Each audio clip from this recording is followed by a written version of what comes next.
नमस्कार, हमारे YouTube channel Surendra Sharma 634 में आपका हार्दिक स्वागत है। कृपया हमारे पेज को लाइक, शेयर और सब्सक्राइब जरूर करें।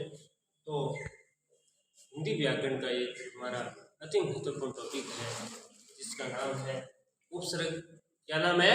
उपसर्ग। कि उपसर्ग क्या होते हैं, कितने होते हैं, किस प्रकार के होते हैं, हिंदी भाषा में कौन कौन से होते हैं, संस्कृत भाषा में कौन कौन से होते हैं, उर्दू या विदेशी भाषा के उपसर्ग कौन कौन से होते हैं। तो वैसे मुख्यतः उपसर्ग की बात करें तो ये 3 प्रकार के उपसर्ग की परिभाषा की बात करें कि भाषा प्रयोग में कुछ ऐसे मूल वर्ण, क्या मूल वर्ण या समूह होते हैं जिनका अर्थ की दृष्टि से और विभाजन नहीं किया जा सकता। यानी कोई भी भाषा हो उसमें कुछ ऐसे वर्ण समूह होते हैं या मूल वर्ण होते हैं जिनका अर्थ की दृष्टि से और विभाजन या उनके और टुकड़े नहीं किए जा सकते, उन्हें हम उपसर्ग कहते हैं। या ये किसी शब्द से पहले जुड़कर, उपसर्ग हमेशा शब्द से क्या जुड़ेंगे? पहले, यानी शब्द से पहले जुड़कर एक नए अर्थ का निर्माण करते हैं। यानी ये जो उपसर्ग है वो शब्द से पहले जुड़कर एक नए अर्थ का निर्माण करते हैं, क्योंकि ये एक स्वतंत्र शब्द के रूप में प्रयुक्त नहीं होते हैं। क्योंकि उपसर्ग है ये क्या होते हैं, एक स्वतंत्र शब्द के रूप में प्रयुक्त नहीं होते हैं, इसलिए उन्हें उपसर्ग कहा जाता है। 3 बातों का विशेष तौर से ध्यान रखना है कि उपसर्ग ऐसे मूल वर्ण या समूह होते हैं जिनका अर्थ के दृष्टि से विभाजन नहीं किया जा सकता। ये किसी शब्द से पहले जुड़कर नए अर्थ का निर्माण करते हैं और ये एक स्वतंत्र शब्द के रूप में प्रयुक्त नहीं होते हैं। इन तीनों विशेषताओं के कारण इन्हें क्या कहा जाता है? उपसर्ग कहा जाता है। जैसे उपसर्ग शब्द है वो उप प्लस सर्ग 2 शब्दों से मिलकर बना होता है। किन किन से? उप प्लस सर्ग, जिसमें सर्ग मूल शब्द है और जिसका अर्थ है जोड़ना या निर्माण करना। सर्ग है उसमें एक मूल शब्द है और इस सर्ग का अर्थ क्या होता है? जोड़ना या निर्माण करना, यानी कोई शब्द को जोड़ना या उनका निर्माण करना। जैसे उप प्लस हार क्या बना? उपहार। उप प्लस हार क्या बना? उपहार। हिंदी भाषा में मुख्यतः 3 प्रकार के उपसर्ग होते हैं। हिंदी भाषा में मुख्यतः कितने प्रकार के उपसर्ग माने गए हैं? 3 प्रकार।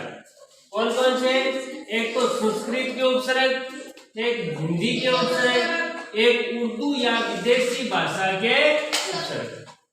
हिंदी भाषा में मुख्यतः कितने प्रकार के उपसर्ग माने गए हैं? 3 प्रकार के।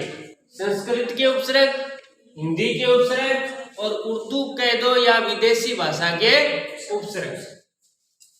संस्कृत के उपसर्ग की बात करें तो अति, अधि, अनु, उप, अपि, अभि, अव, आ, उद, उप, दुस, दुस को दूर भी लिखते हैं, नी, निर्ज्ञा, निस, प्र, प्रति, परा, परि, सम, सु, शव, वी। ये किसके उपसर्ग है? संस्कृत के उपसर्ग है। किन के उपसर्ग है? संस्कृत के उपसर्ग है। हिंदी के उपसर्ग की बात करें तो ए, उ, औ, अन, अध, अधे, उन, क या कु, नी, से या सु, भर, चौ, ती, दू, पर, दीन, तिर, बहु, शव, शह। ये किसके उपसर्ग होते हैं? हिंदी के। अब बात करें उर्दू या विदेशी भाषा के उपसर्ग की। अल, ना, एन, ला, बध, बा, गैर, खुश, कम, हम, बिला, बे, दर, हर, बे, शर, नेक, हेड, शब, आप, जनरल। ये किसके उपसर्ग है? उर्दू या विदेशी भाषा के उपसर्ग। तो मुख्यतः उपसर्ग में हमेशा 3 बातों का विशेष तौर से ध्यान रखना है कि ये कोई भी मूल वर्ण या वर्ण समूह होते हैं जिनका अर्थ की दृष्टि से कोई विभाजन नहीं किया जा सकता। अर्थ की दृष्टि से इनका विभाजन नहीं किया जा सकता। ये किसी शब्द से पहले जुड़कर नए अर्थ का क्या कर देते हैं? निर्माण कर देते हैं। अर्थ की दृष्टि से इसका विभाजन नहीं किया जा सकता और शब्द के पहले जुड़कर नए अर्थ का क्या कर देते हैं? निर्माण कर देते हैं। ये एक स्वतंत्र शब्द के रूप में प्रयुक्त नहीं होते, इसलिए इन्हें उपसर्ग कहा जाता है। उपसर्ग में उप प्लस सर्ग इन 2 शब्दों के मेल से बना है, जिसमें सर्ग मूल शब्द है और इस सर्ग का अर्थ है जोड़ना या किसी शब्द का निर्माण करना। हिंदी भाषा में मुख्यतः 3 प्रकार के उपसर्ग होते हैं। एक तो संस्कृत भाषा के, एक हिंदी भाषा के और एक उर्दू या विदेशी भाषा के उपसर्ग। तो आज के लिए बस इतना ही। उपसर्ग का महत्वपूर्ण टॉपिक था। धन्यवाद।